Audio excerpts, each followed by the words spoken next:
नमस्कार, स्वागत है आपका। मैं हूं अनामिका पांडे। शिखा वैभव भी बुलेटिन में साथ है, लेकिन इस वक्त की बड़ी खबर मैं आपको बता दूं, थोड़ी देर में अमोल कीर्तिकर ईडी दफ्तर पहुंचेंगे और खिचड़ी घोटाला मामले में उनसे पूछताछ होगी। ईडी दफ्तर थोड़ी देर पहुंचने वाले हैं। थोड़ी देर में अमोल कीर्तिकर, जिनसे खिचड़ी घोटाला मामले में पूछताछ होगी। उद्धव गुट के उम्मीदवार है Amol Kirtikar, Mumbai north west seat से उम्मीदवार हैं और थोड़ी देर बाद ईडी दफ्तर पहुंचेंगे क्योंकि उनसे खिचड़ी घोटाला मामले में पूछताछ की जानी है। उद्धव गुट के उम्मीदवार हैं। हालांकि इसको लेकर भी काफी खींचतान हुई, काफी सवाल पूछे गए, लेकिन आज ईडी दफ्तर पहुंचेंगे अमोल कीर्तिकर और थोड़ी देर में उनसे खिचड़ी घोटाला मामले में पूछताछ होगी। मुंबई नॉर्थ वेस्ट सीट से उम्मीदवार हैं।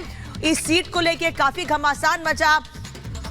हालांकि राजनीति से इतर फिलहाल अभी ईडी दफ्तर पहुंचने वाले हैं अमोल कीर्तिकर, जिनसे खिचड़ी घोटाला मामले में पूछताछ होनी है। शिखा, बिल्कुल, तो बड़ी खबर आपको बता दें, ईडी दफ्तर पहुंचे हैं अमोल कीर्तिकर।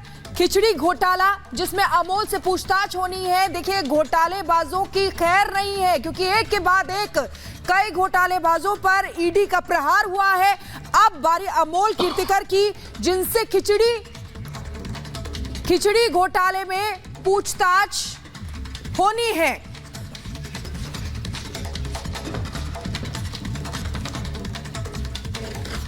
और हैदराबाद की चुनावी जंग दिलचस्प होती जा रही है। ओवैसी का गढ़ माने जाने वाली इस सीट पर बीजेपी ने कट्टर हिंदुत्ववादी छवि की माधवी लता को मैदान में उतारा है। माधवी न केवल सनातन के प्रति मुखर हैं, बल्कि महिलाओं का विकास उनका मुख्य एजेंडा है। एक रिपोर्ट आपको दिखाते हैं।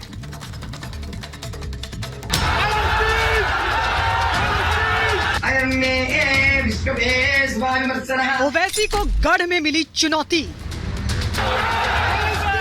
हैदराबाद में होगी कांटे की टक्कर। मुस्लिम महिलाओं का वोट होगा निर्णायक। मोदी की योजनाएं पलट देंगी रिवाज। ये है हैदराबाद लोकसभा सीट से बीजेपी उम्मीदवार माधवी लता। माधवी देश में मुस्लिम वोटों के सबसे बड़े दावेदार असदुद्दीन ओवैसी को उनके गढ़ में चुनौती दे रही हैं।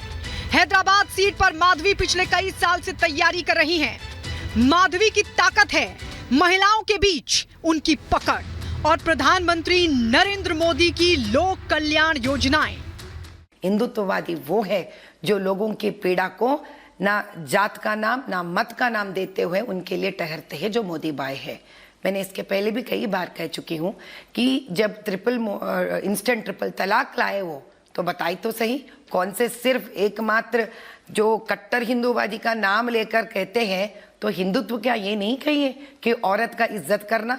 वही तो क्या करे थे मोदी भाई ने जब उन्होंने आवास योजना दिए थे, प्राइम मिनिस्टर प्रधानमंत्री आवास योजना। बताए तो सिर्फ कि वो क्या सिर्फ हिंदुओं को घर दिए थे? प्रधानमंत्री उज्ज्वला योजना जब दिए थे उन्होंने, बताई तो सही क्या सिर्फ हिंदुओं को सिलेंडर बांटे थे उन्होंने? जी, ये हिंदुत्ववादी का मतलब है सबको समझना, सबका साथ और सबका विकास। ओवैसी परिवार कई दशकों से हैदराबाद सीट पर काबिज है।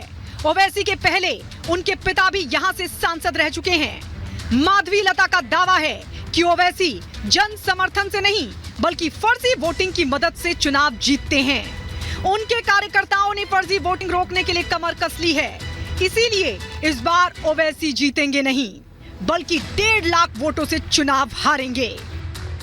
पहली बार ओवैसी जी को जब 5,13,000 वोट मिले हैं, 15,000 वोट मिले हैं। मुझे पहले ये आपको साफ करने दीजिए, बताने दीजिए कि यहाँ पे आधा से ज्यादा बोगस वोट्स है और हम अब की बार पूरा प्रयास कर रहे हैं। अभी देखिए, जब ये इलेक्शंस साफ और न्यायबद्ध होंगे तो उनके जितने भी बोगस वोट्स है वो थोड़ी डाल पाएंगे। जब वो बोगस वोट्स नहीं डालेंगे तो आप देखेंगे हम लोग तकरीबन 2 लाख से आगे बढ़ चुके होंगे उनसे भी। ओवैसी के खिलाफ माधवी का आत्मविश्वास ऐसे ही नहीं है। दरअसल इस वाली माधवी लता के कॉन्फिडेंस के पीछे पुराने हैदराबाद शहर में किए जा रहे उनके वेलफेयर के काम हैं। वो पिछले कई सालों से मुस्लिम महिलाओं के हालात सुधारने में लगी हैं। माधवी मुस्लिम बेटियों की पढ़ाई पर विशेष रूप से काम कर रही हैं। इसके अलावा गरीब मुस्लिम महिलाओं की आर्थिक रूप से सक्षम बनाने के लिए भी काम कर रही हैं। गरीब मुस्लिम बच्चियों की बड़े उम्र के मर्दों से होने वाली शादी के खिलाफ उन्होंने अभियान चलाया है। माधवी के अनुसार धर्म की राजनीति करने वालों ने मुस्लिम महिलाओं और उनकी गरीबी दूर करने के लिए कुछ नहीं किया। मैं 8 साल से ये हैदराबाद लोकसभा में काम कर रही थी, इसी सोशल वेलफेयर कामों में, खास कर स्त्रियों के बीच में। हमने एक बात तो जान ली है कि पसमानदा औरतें जो मुसलमान कम्युनिटी से आते हैं उनका जीवन बहुत ही बदतर है, बहुत ही बदतर है। यहाँ तक कि आप शादी और कई शादियाँ एक लड़की को होना, अरब चले जाना अगर एक मुद्दा है, और दूसरे मुद्दा तो इससे भी भयानक है कि यहाँ के स्त्री जो है उनके गरीबी के वजह से शादियाँ तक नहीं होती है, और शादियाँ ना होने के कारण ऐसे कई सारे लोग सुसाइड भी कर लेते हैं, केवल वो गरीबी के वजह से। ये लड़की की हालत। चुनाव प्रचार के दौरान माधवी ने ओवैसी के आरोपों पर तीखा जवाब दिया है। माधवी ने आरोप लगाया कि धर्म के नाम पर वोट मांगने वाले ओवैसी खुद अपने धर्म का भी भला नहीं करते। माधवी ने आरोप लगाया कि धर्म के नाम पर वोट मांगने वाले ओवैसी ने खुद अपने धर्म का भी भला नहीं किया। ओवैसी और उसके गुर्गों ने हैदराबाद में मस्जिद, मदरसों और वक्फ की जमीनों पर कब्जा करवाया है। हैदराबाद शहर में इस बार पार्टियों के बीच नहीं, सत्य और असत्य की लड़ाई हो रही है। ये टक्कर कोई बड़ा टक्कर नहीं है, क्योंकि आज तक ऐसे कई सारे सच थे जो देश के सामने और हमारे हैदराबाद लोकसभा कॉन्स्टिट्यूंसी के सामने आया नहीं है। ये सच और झूठ की लड़ाई है। जिस प्रकार से वो ऐसे कई सारे दंगे फसाद कर ये सिर्फ बाबरी मस्जिद का नाम लेते हुए, ज्ञानवापी का नाम लेते हुए, वैसे मुसलमानों को भी भड़काया उन्होंने, हिंदुओं को भी भड़काया है, लेकिन खुद के कॉन्स्टिट्यूंसी में उनका हाथ था कई मस्जिद तोड़ने में और कई वक्फ बोर्ड के जब्त करने में लैंड्स। अब जब ये सारे सच्चाई बाहर आ जाएंगे और आ रहे हैं हमारे तरफ से, ये कोई टक्कर ऐसी मुकाबला नहीं है जहाँ पे वोट्स और वोट्स की बराबरी है। ये झूठी और सच्चाई की बराबर ये लड़ाई है। तो मुझे नहीं लगता ये कोई ऐसा बड़ा जंग है जिसके लिए इतना डरना भी चाहिए। हैदराबाद की सीमाओं से निकलकर माधवी की पहचान कैसे पूरे देश में हो रही है, इसकी वजह समझने के लिए हमें उनके नाम को जानना होगा। हैदराबाद में एक सामाजिक कार्यकर्ता के रूप में उनकी पहचान है। शिक्षा और सोशल वेलफेयर की कई ट्रस्ट में काम करती हैं माधवी। हिंदुत्व को लेकर बेहद आक्रामक रहती हैं माधवी लता। सनातन संस्कृति की ध्वजवाहक के तौर पर पहचान स्थापित हो गई है। प्रधानमंत्री नरेंद्र मोदी ने भी माधवी की सार्वजनिक रूप से तारीफ की है। माधवी न केवल ओवैसी को राजनीतिक रूप से चुनौती दे रही हैं, बल्कि ओवैसी की सियासत पर ही सवाल खड़े कर रही हैं।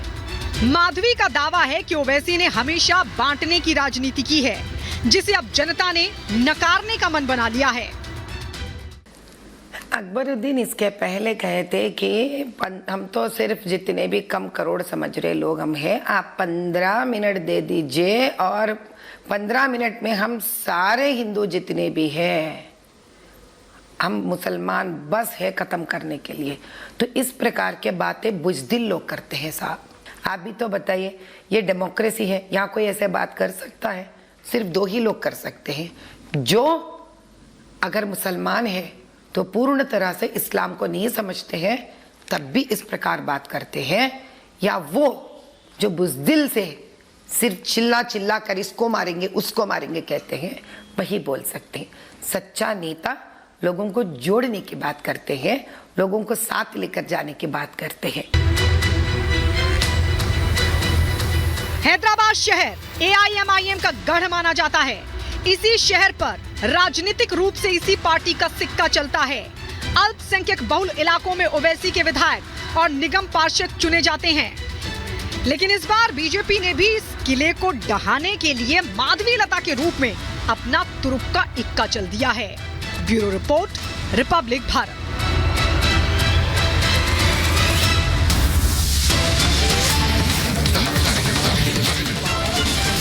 मुझे नहीं मालूम है, लेकिन निश्चित तौर पर खिचड़ी चोर के खिलाफ कार्रवाई होनी चाहिए और पूरे उत्तर पश्चिम जिला के मतदाताओं को, मतदारों को पता चलना चाहिए कि उनका जो संभावित उम्मीदवार है वो कितना बड़ा चोर है, कितना बड़ा बेईमान है और कितना बड़ा दलाल है। लेकिन जब खिचड़ी चोर और खिचड़ी स्कैम के ऊपर मैं काम करना शुरू किया तो पता चला कि खिचड़ी घोटाले का असली किंग पिन कोई और है। ये अकेला चोर नहीं है, अकेला खिचड़ी चोर नहीं है। मुझे बड़ा दुख होता है, मैं अपने मित्र के बारे में कुछ कहने जा रहा हूं, लेकिन जो सच है वो कहना पड़ेगा। मुझे इस बात का भी दुख है कि राजकारण में कभी भी परिवार को नहीं घसीटना चाहिए, लेकिन जो पूरा घोटाला जिस तरीके से हुआ है उसमें मुझे अपने मित्र के परिवार के लोगों का जिक्र करना पड़ सकता है, पड़ रहा है। इसका मुझे सुख नहीं है, खुशी नहीं है, बल्कि दुख है। और ये जो पूरे खिचड़ी घोटाले के किंगपिन हैं, ये हैं शिवसेना उबाठा के प्रवक्ता श्री संजय राउत। संजय राउत जी खिचड़ी घोटाले के सूत्रधार हैं।